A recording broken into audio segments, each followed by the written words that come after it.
Salut tout le monde et bienvenue sur cette nouvelle vidéo Finitude.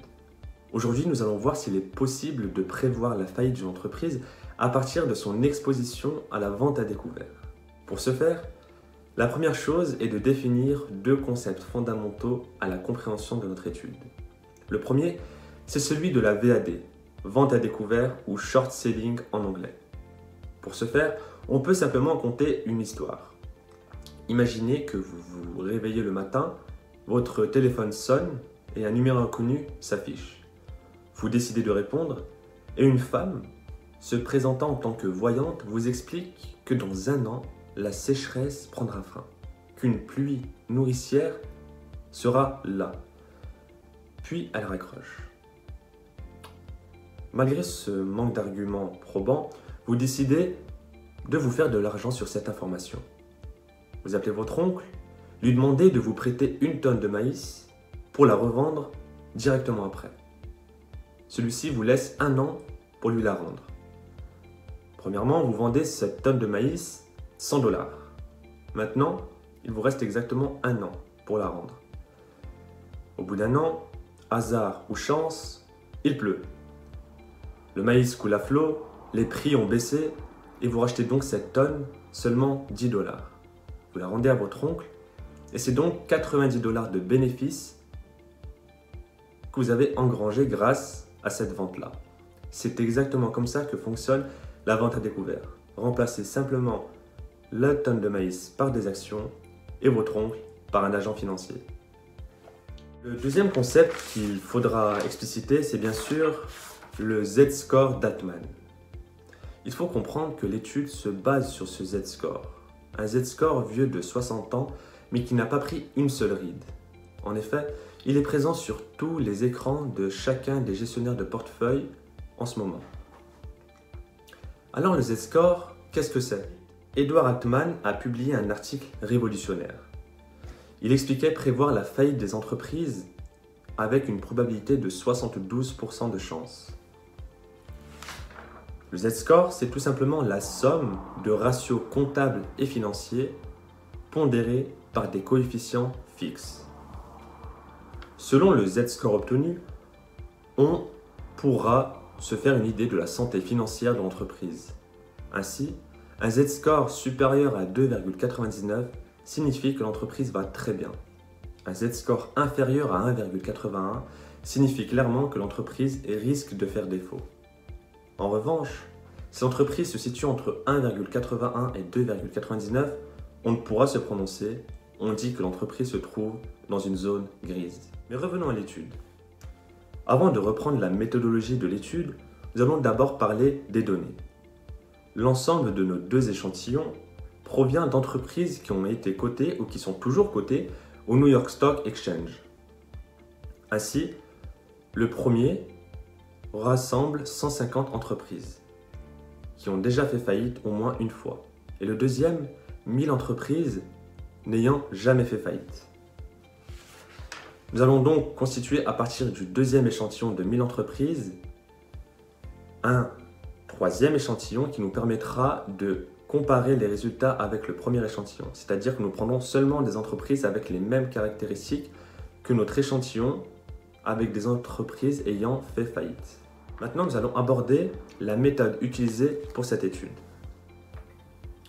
Comme le Z-score n'est pas une probabilité, mais bien le résultat d'une simple somme, on peut facilement ajouter une variable sans forcément changer le résultat. On va donc ajouter une variable qui reflètera l'exposition de l'entreprise à la vente à découvert. Cette variable sera pour nous le short interest. Le short interest, c'est simplement le pourcentage de personnes qui croient en la chute de l'entreprise, pour faire simple. Ainsi, avec l'ajout de cette variable, on vient de créer un nouveau Z-score. Il sera délimité par de nouvelles limites, ça ne sera plus 1,81 ou 2,99, mais bien une autre limite. Et cette limite-là, elle va être changée selon 2 scénarios. On aura la première limite du premier scénario, où on prendra la moyenne du short interest des entreprises ayant fait faillite, donc 1,81 plus ou moins un petit coefficient fois le short interest en moyenne des entreprises ayant fait faillite, ou la moyenne de l'ensemble des deux échantillons du short interest. Donc on calculera la précision pour ces deux scénarios. Et un dernier élément indispensable qui a été utilisé durant la méthodologie de l'étude, c'est bien sûr ce coefficient dont je viens de parler.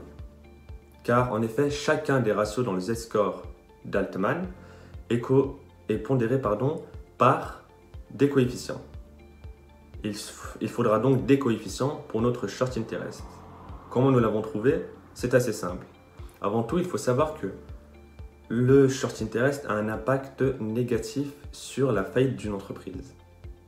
C'est-à-dire que la vente à découvert impactera forcément à la négative la probabilité de faillite d'une entreprise. Ainsi, ce que nous avons fait, c'est tout simplement tester pour des valeurs de C allant de 0 à moins 10 000 la meilleure valeur donc qui maximise la précision de notre nouveau modèle.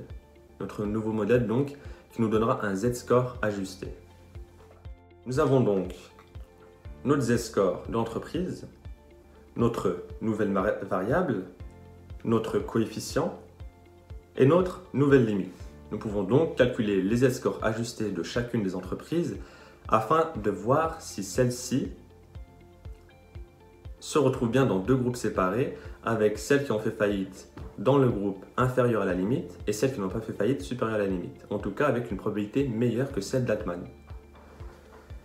Les résultats sont malheureusement contraires à ce que je viens de dire, puisque la VAD n'influence pas assez, en tout cas n'influence pas seulement les entreprises ayant fait faillite.